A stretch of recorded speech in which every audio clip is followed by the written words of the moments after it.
청취자 여러분의 건강을 응원합니다. 라디오 특진 김도원입니다. 인생 최고의 행복은 아무런 조건 없이 서로 사랑하는 배우자를 만난 거 아닐까요? 그런 배우자를 닮은 아이를 가지고 싶은 것은 모든 부부의 소망이겠죠.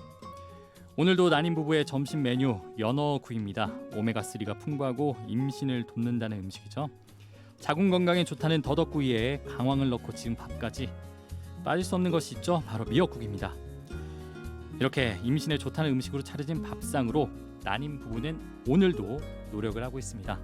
이러한 부부의 노력 결실을 맺을 수 있을까요? 아기야, 어서 우리에게 오렴.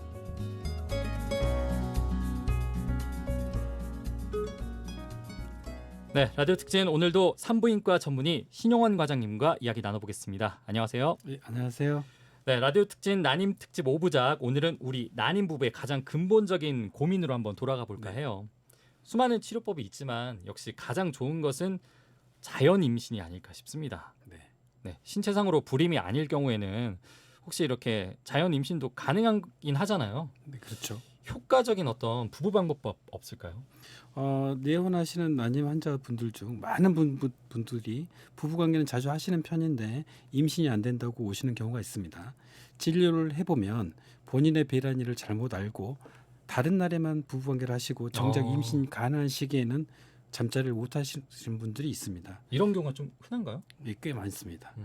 또한 생리 줄기가 불규칙해서 배란일을 제대로 맞추지 못하는 경우도 많습니다. 그렇죠. 그럴 수 있겠네요. 자연 임신을 위해서는 배란일을 확인하는 것이 가장 중요합니다. 배란일을 맞추는 방법으로는 초음파 관찰법, 배란 키트 사용법, 배란 점액 관찰법, 기초 체온법 등이 있습니다. 만약 배란일을 맞추기 힘들다면 병원에 내원하셔서 배란 유도제를 처방받고 초음파를 통해 배란일을 진단받으실 수 있습니다. 초음파를 통해서도 배란 시기를 100% 정확히 맞추기는 힘들기 때문에 배란일 전후로 2, 3회 정도 부부관계를 맺는 것이 좋습니다. 대부분의 난임 부부는 사실 만원인 경우가 많잖아요. 네. 30대 중후반은 자연 임신 확률이 10% 내외라고 네. 그런 통계가 있어요. 네네. 그런 만큼 이제 배란일을 잘 맞춰서 부부관계를 가지는 게 중요하지 않을까 싶은데 그렇다면 이제 배란일 맞춰야 되잖아요. 네. 배란 점액 관찰법 이건 좀 처음 들어보는데 현실적으로 좀 효과가 있나요?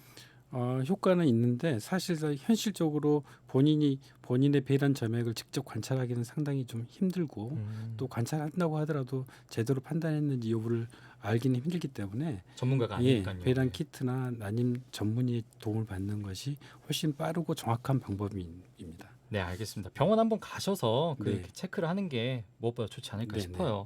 또 한 가지 궁금한 게 이 부부관계 횟수 아까 이야기를 하셨어요. 네네. 부부관계 많이 하는데 임신이 안 된다.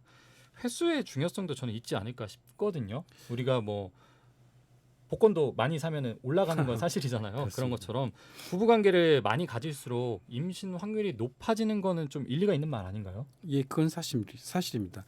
부부관계를 자주 했던 여성에게서 난포기의 병원균의 침입을 방해하는 세포 수치가 높았다는 보고도 있고요.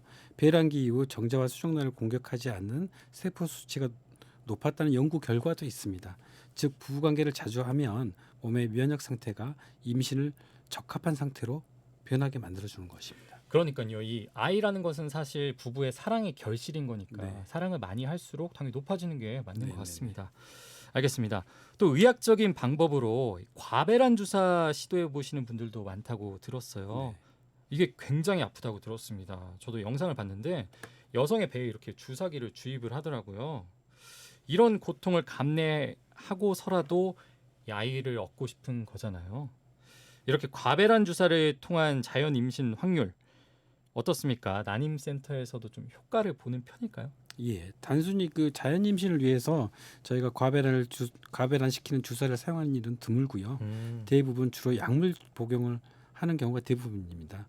부부가 아무 문제가 없는 경우라면 주사나 약물을 통해서 배란 유도를 하고 그 배란 유도에 의한 임신 성공률은 한 10에서 15% 정도입니다.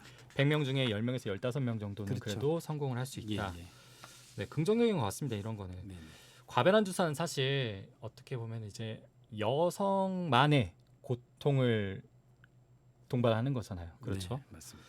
아이는 부부가 합심해서 없는 건데 반대로 그렇다면 이제 남성분이 의학적으로 도움을 받는 것들도 존재하나요? 근데 남성분들도 경미한 남성 난임의 경우에는 약물 치료나 건강한 정자만을 선별 농축해서 임신을 시도해 볼 수도 있습니다. 여기서 남성들의 약물 치료라고 하면은 혹시 아, 하죠? 이렇게 정력 증진제 이런 거는 아닌가요? 이제 이게 부부관계가 어려워하시는 분들한테 사용하는 그런 약들이 있고요.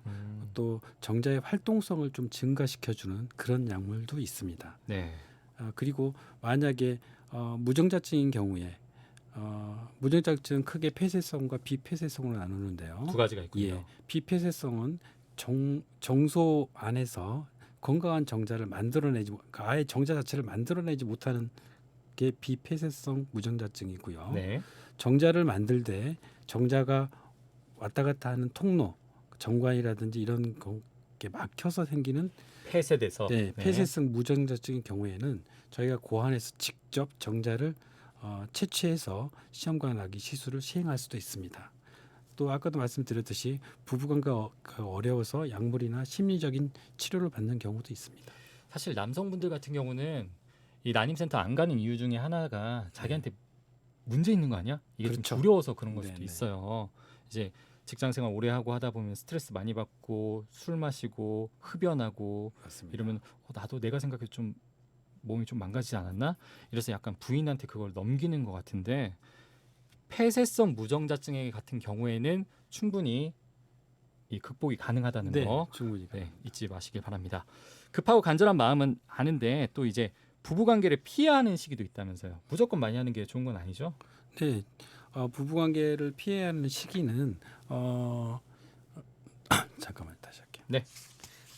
이어서 가셔도 돼요. 지금. 이어서 가도 돼요? 네. 아니 아깝게 없어져서. 있구나. 네. 수정 후 일주일 정도 후에 착상이 이루어지는데요. 이 착상 시기에 2번 이상 부부관계를 하게 되면 그렇지 않은 경우에 비해서 40% 정도나 임신율이 떨어진다는 연구 결과가 있습니다. 네. 배란기 지금 부부관계를 만약 했다면 한 5에서 9일 정도는 후에는 조금 주의를 기울여 주셔야 될 것 같습니다. 일주일 정도는 그냥 좀 뒤로 미루는 게 좋다. 네네네. 이 말씀이시잖아요. 시기를 좀 잘 따져봐야 될 것 같습니다. 마지막으로 현실적으로 나이가 40이 넘은 만원 부부의 경우에는 자연 임신 확률 얼마나 된다고 보세요? 여성 연령이 40대가 넘어가면 임신 확률은 10% 이하로 떨어지고요. 네. 45세 이상이 되면 5%에도 미치지 못합니다.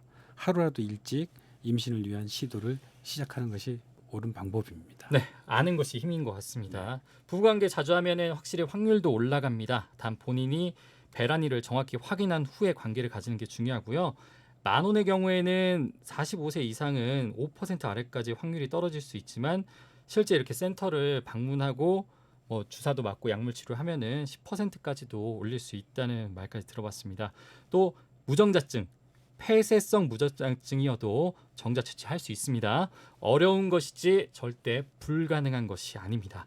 언제든지 보이는 라디오 너튜브에 라디오 특징을 검색하시면은 난임에 관련해서 계속해서 알아볼 수가 있습니다. 이번 한 주 함께 난임에 대해서 극복해 보시면 어떨까요? 그럼 저희는 내일 오후 3시 50분에 다시 찾아오겠습니다.